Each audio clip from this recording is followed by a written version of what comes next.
Gallagher. This is Midwest School of Astrology, and we are having our open house today, September 14th, 2025. We have our own brick and mortar building. We are the only brick and mortar astrology school in North America.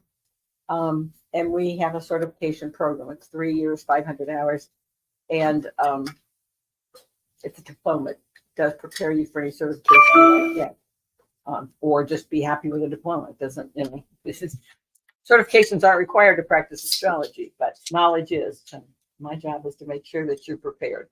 So, Mindy Witt, president, is here. I'm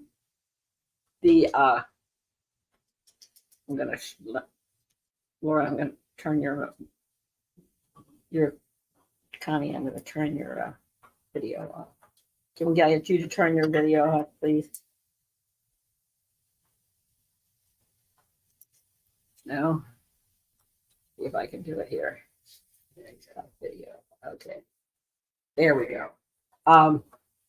What we're going to do today here is I'm going to start out by recording on YouTube. I do a astrology of the time occasionally, not all the time, not religiously, and I probably should, but I don't. I'm busy. I teach. I am the main teacher here at the school. I teach 4 nights a week, where classes are 3 hours long. So whether you're in house or online, that's what we're doing once a week. You're attending, and then you have homework and you have exams and you have, things to prepare you. And we do review periods and we do all of that. Astrology is a pretty serious subject. We're studying the universe. It's not easy.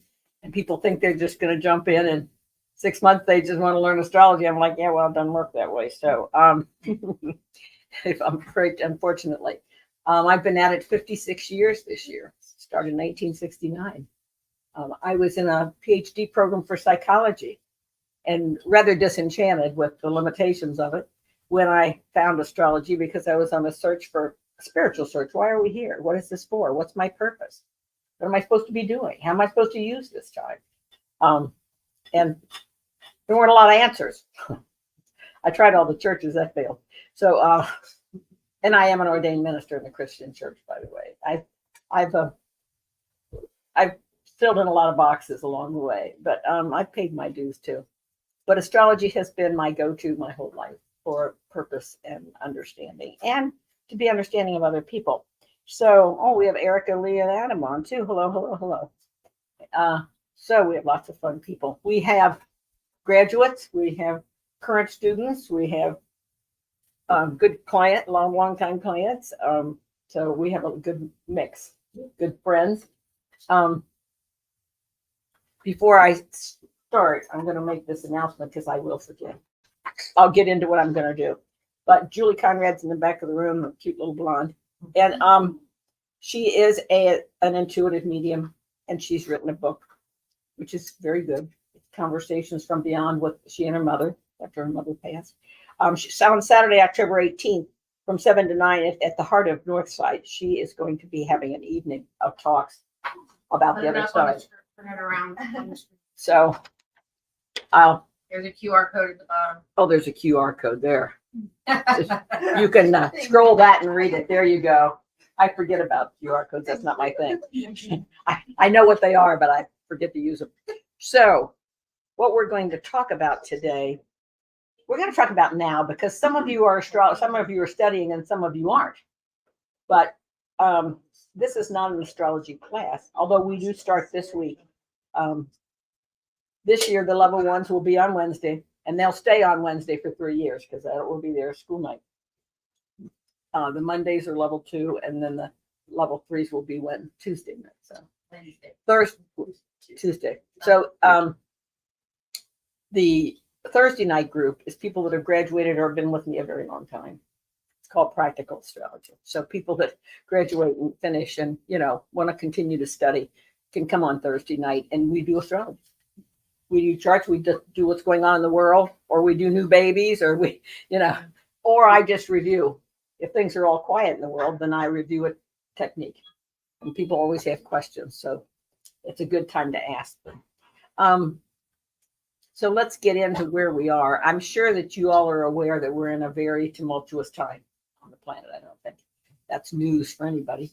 If you're online at all, they're calling it the changing of the ages, the chaos between, the new earth is evolving and life is changing and our consciousness is changing. Well, I think they had been talking about it forever, but I think we're seeing it now. I think we're experiencing it. So if you feel like you're in a whirlwind, you're not wrong. You are. So let's just review the last few months and why everybody thinks 25, 26 are the big years in the beginning of 27.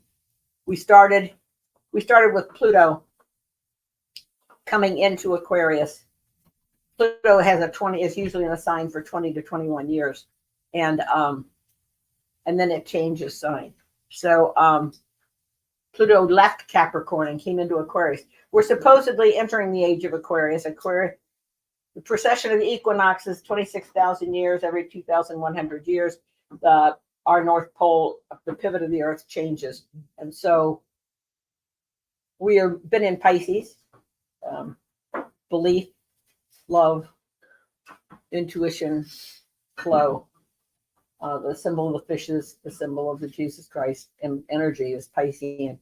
We're moving into Aquarius, which is individualism, new age, technology, and it's an air sign. So it's a much airier, mental, intellectual. Therefore, the computers are all changing. Therefore, our communication is all changing. If our learning methods are all changing, because that's the air element. There are 4 elements in astrology: fire, earth, air, and water. And so we've gone from earth to air. So that was Pluto. Now Pluto's going to be there till actually 2043. It has just out, and we'll talk a little bit more about Pluto. I'll show you a map of it in a minute. But planets occasionally slow down in their cycle in relationship to all the other planets. And when they do, it's called retrograde. Planets do not go backward, but they track backward. Okay. So because everything else is moving, and they slow down and go into the pit stop to get gas, and everybody passes them, so they lose their spot in line. But it is a time of review, revisit, redo, cleanup.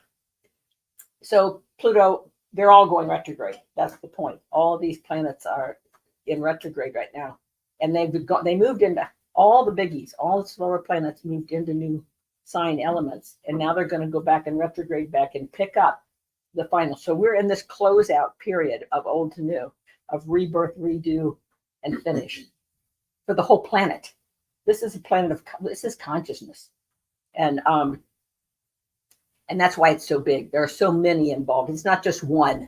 It's not like, oh, this planet's doing this. I'm like, no. They're all shifting. They're all shifting. But Pluto, because Pluto is transformation and depth and power and strength and focus, it's and it has a 250-year orbit. It's way out there, but it's a small planet with a very big carbon footprint. So what can I tell you? When it stomps on you, because so it can force change. So Pluto's gone retrograde. Neptune's gone retrograde. The 3 outer planets, Uranus, Neptune, and Pluto, were the last 3 discovered. Up until then, we went to Saturn, and those were the 7 visible planets. Saturn was the boundaries in the outer, because that's you can't see past there. But in the 1700s, they could get a telescope, and Uranus was discovered, and so it got technology and new age and computers and all that good stuff. Uranus is about change. So, and Uranus has just moved out of Taurus into Gemini. It's going back into Taurus. All these planets are shifting, but they're all going retrograding back to their old sign for a little while. So let me sum up and tell you between now and February, this is cleanup time period. If you want to know what this is about, it's about going back, cleaning up the old, and setting a path for the new. Because we'll look at the chart for February, and when we do, it's okay, all horses forward. We're moving on now. So even Saturn is our work. Saturn is structure in July, and it's in Pisces, and it's gonna come back. It's gonna go forward in November. When I did this in July, August, Mercury was retrograde. Chiron's still retrograde. Chiron, the wound of the soul. It's a time of healing. Go back and look at your old wounds. Go back at your old stuff. Fix it. Get rid of it. Forgive it. Whatever you got to do. Uranus is the planet. It's an 84-year planet. and it been in Taurus for the last 7 years. And in July, it went into Gemini. Now it's getting ready to retrograde as we speak back into Taurus. And I'll give you the dates on that, but it's a big shift because Uranus did not really, Taurus is an earth sign and Uranus wasn't really happy there. So Uranus was breaking ground. Taurus is an earth sign, stirring up the earth. It had a lot of, anybody noticed how many, the Ring of Fire is lit up, don't you? I mean, we've been triggered. So, of course, all the psychics have predicted that. We're here. In the last 2 days, we had an 8.8 earthquake and then a 7.5 or something off Russia in the last 48 days. But the whole Ring of Fire is going. There are 20 or 30 a day now. And when I did this talk in the summer, I talked about the midpoint between Saturn and Neptune, the transiting Saturn and Neptune. Transiting Saturn and Neptune happened to be conjunct at literally 0 Aries. This is the solar eclipse we're coming up to. This is the first time in 8,000 years that Saturn and Neptune have conjuncted on the world point of 0 Aries, the first degree of the zodiac. They're expecting that to be an indicator of change. But this just so happens that this Saturn Neptune is on the midpoint of the Pluto Uranus, the other outer planets. So it's changing the structure of our higher consciousness because those planets all rule higher consciousness. So that's what's happening. Now we'll come back to this solar eclipse in a second. This is February. Here's our fall equinox. Okay, back we go. We'll start here. We just had a lunar eclipse, and if everybody's aware of it. It was a total lunar eclipse on September 7th, and it was at 15 degrees Pisces Virgo.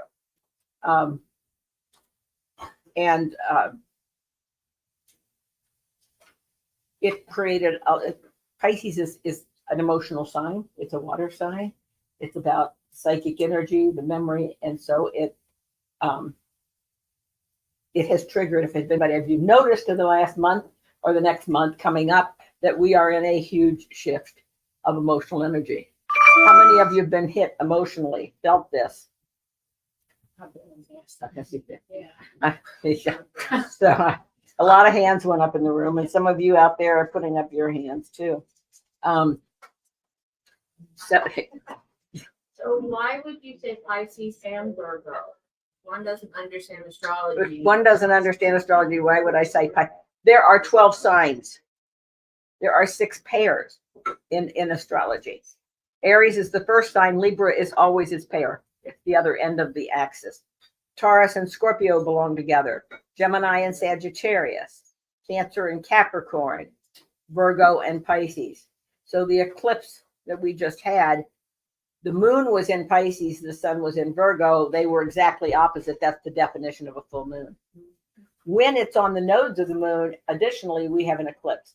When you have an eclipse, you have 10 to 1 difference of energy, of release of energy with the lunar eclipse. So eclipse season happens twice a year. It's nothing new. It's nothing, oh my God, the sky's going to fall. I'm like, no, we have eclipses twice a year. The lunations are with the nodes, and that's what causes that you get a shadow. It's the definition. So the lunar eclipse this time was first, but it was the emotional hit, and it was total, which means a bigger release. But it calls for completion. It calls for decisions. And it may call for an emotional response because it's the moon and it's full, and so you get an emotional. So you may be, Julie's back there smiling. She walked up to me and said, well, the eclipse got me. It must have hit her chart. But see, sometimes you're like, oh, that was a pretty full moon. The degrees weren't triggering yours. We all have our own plug-in. And if nothing's hitting it, you're like, well, that was nice. But when it hits it, so Julie's like, been with a guy for 4.5 years, and I'm like, she's like, I got to get out of here. I'm done. But lunar eclipses have that impact quite often because it's a completing decision. It doesn't say yay or nay. It doesn't say I'm coming or going. It just says it's decision time. Be very careful if you're talking to people. You don't tell them what it's going to do. You just tell them when it is. If it's triggering them, they need to be aware of it. I believe that knowledge is power. And the more information you have, the more power you have over your own life. Now, Today is the 14th, and the solar, they're always 2 weeks apart because lunations are 2 weeks apart. Moon takes 27 and a half days to go around. So that's the magic. It's just math. So because the full moon was in Pisces, obviously the new moon's in Virgo, the opposite one, pairing signs. And so this new moon will be at 29 degrees of Virgo on the 21st, and it's at what, 4 p.m. I do the chart for Washington, D.C. There's whenever you're running mundane charts like this for the world, you run it for your own, the head of your capital of your own country, because that's your people. That's your, you can always run it for where you are, but the rule of thumb is, how is it going to fit us? You run it. So Washington, D.C. is our capital. So it's 29 Virgo. Now, 29 Virgo is the last degree before 0 Libra, because there's 30 degrees in the sign and 60 minutes to a degree. Forever and ever, amen. That's the math. So said Pythagoras in 500 BC. And who's going to argue with him? He was brilliant. Not me. Some people tried to develop new number systems. They aren't as good as his. So 29 Virgo is the same thing, basically 0 Libra, which is 0 Aries. So Saturn, Neptune. And so we have the sun moon opposing the Saturn, Neptune. A new moon is a new beginning. If it becomes an eclipse, it's 10 times as powerful. So this is a solar eclipse on 9/21 at 29 Virgo, basically 0 Libra, opposing the Saturn Neptune. So this whole Saturn Neptune conjunction is drawn into this. So everybody's saying this is beginning of the big whirlwind right in this time period. So we are expecting crisis. Is it earth, fire, air, water? Who knows? Or is it all of them? How personal is it? Depends on your chart. But it is squaring it. So I made the note that the sun moon, this solar eclipse is involving Saturn, Neptune. Saturn sets boundary. Saturn is earth and rules boundaries and structure. Neptune's the great dissolver. For Saturn to be with Neptune, we have the dissolving of boundaries and structure. And if you're watching the news, you're seeing it all over the world. This week, France dissolved theirs, and so did Nepal, and I think another country dissolved their whole government this week, somewhere in Africa. So what I'm saying? It's happening everywhere. It's not just, the United States. We're not talking about that. We're talking about the whole world. But I'll show you. So anyway, there's also the positive side of this is that there's a grand trine in the chart. You got that's 0 Libra to 0 to 1 Aquarius to 1 Gemini is what you call a grand trine or harmony. And so the big planets are lining up for a Uranus new awakening. So I figure with all these planets in retrograde, we've got the old sticking its head up, out of the quicksand. And in time for us to do the new, with the grand trine with Uranus, which is change. Uranus rules Aquarius. So it's like it's throwing us into this new energy. So if you're feeling chaotic, you're feeling unsettled, you are. It's true. It's not. So we do have the grand trine. Now, here's the good news, and we'll go to positive here. In February, between now, where Saturn and Neptune have made the conjunction, they're going to come back and join together in February. And if you look at that, Saturn and Neptune will be at 0 degrees of Aries on that date in February. So it's like, okay, they went back, they cleaned up their mess. There was a lot dissolved, a lot's gone, but now we're back into Aries and moving forward. So, give some thought to what you're taking with you into the new regime here with a new energy pattern, because we're in it. Energy is consciousness. Energy really not as physical. Everything on the planet is consciousness and energy. So we know that. That's quantum physics has, broken that ground. But this is February, and there's the Saturn Neptune.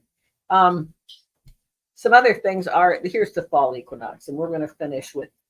So we have an eclipse on September 21st, right? And it's a total eclipse. It's a solar eclipse, which is, the solar eclipses are much more about the world and what they call mundane astrology. and the ancients tracked. They didn't pay too much attention to lunar eclipses because they were personal. If you don't care about your personal life, ignore them.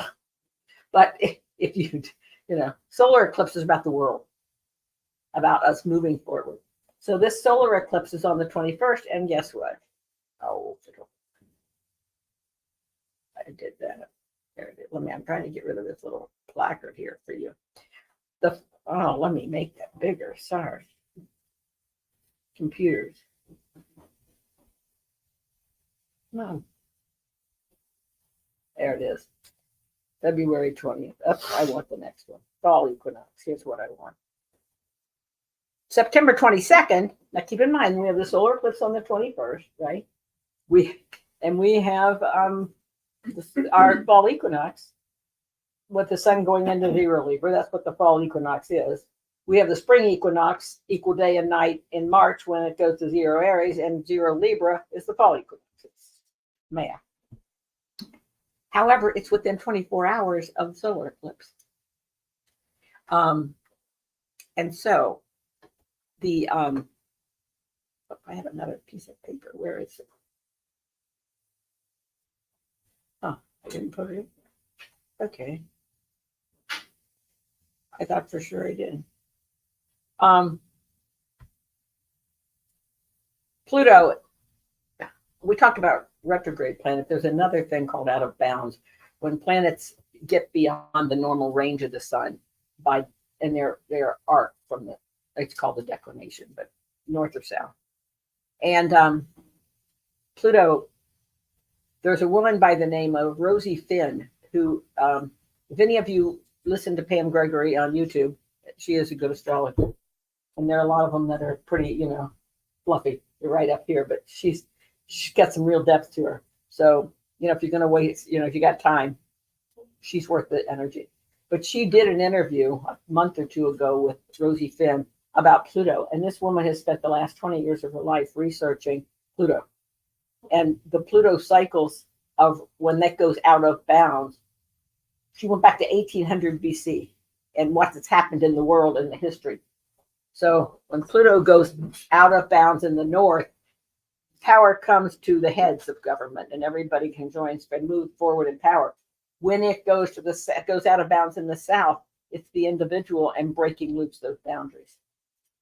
Pluto on the 22nd of September, that day, Pluto will be out of bounds, going in the south for the last time for 3,000 years, between now and 2035. So I know that's a lot of astrology for some of you that aren't astrologers, but you get the point. I'm talking about big stuff. I'm not talking about, Mars is hitting me. Well, Mars comes back every 2 years, so who's going to get too worried about that? But when you get out to Uranus, Neptune, and then you get to Pluto, and they're changed, you're talking about major consciousness energy, and we're changing. And so this is called the changing of the times, and here we are. But this equinox between the 20th, the 21st, 22nd of September is a big bell ringer of what's going on. I mean, you can see it. Even if you're not an astrologer, you can see all the ones. If one's the first degree of the sign and 29 is the last degree, do the math. But all these planets that are at one, these bigger ones, are going back to 28 and 29 to finish their business. So between now and February, my message to you is decide what's important to keep and what's important to lay down. Because what you walk into next year with is going to be part of your new life.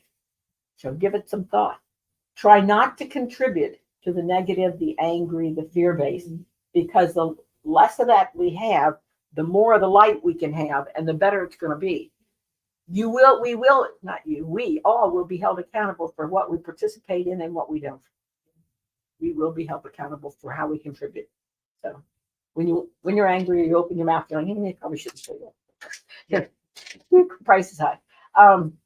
So the call to action, and I always like to leave you with a call to action when we do these, and that is be awake, be alert, be conscious, surrender and let go of the garbage that you've been dragging around in the black bag behind you.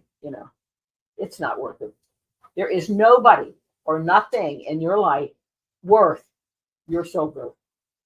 So if it's keeping you from moving forward, cut it loose.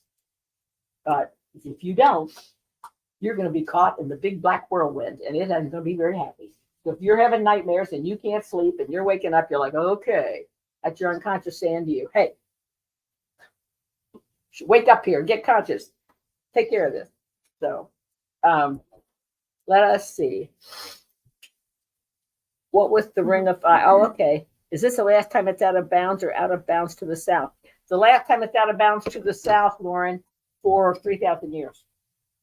And Maggie, what is the ring of fire?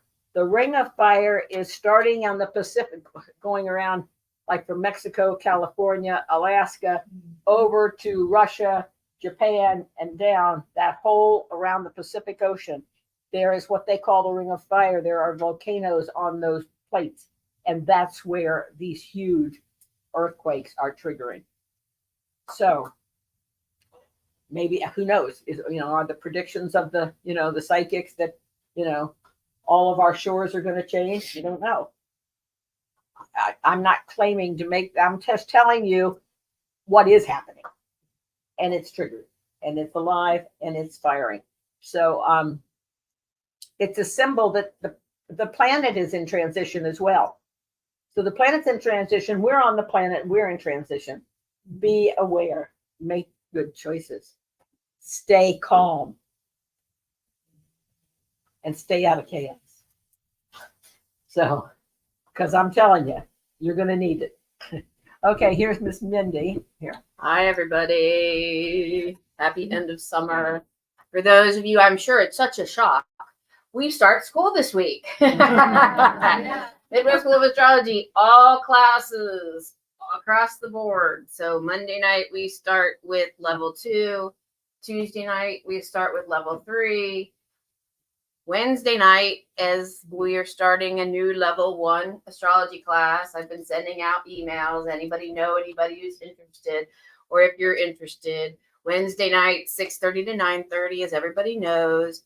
Thursday night is our practical astrology. It's only a loose commitment for a year. You always start with one class and see where we go.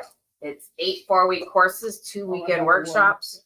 And it's the Pam and Mindy show. And this year we're going to be adding some teacher's assistants from some of our graduates.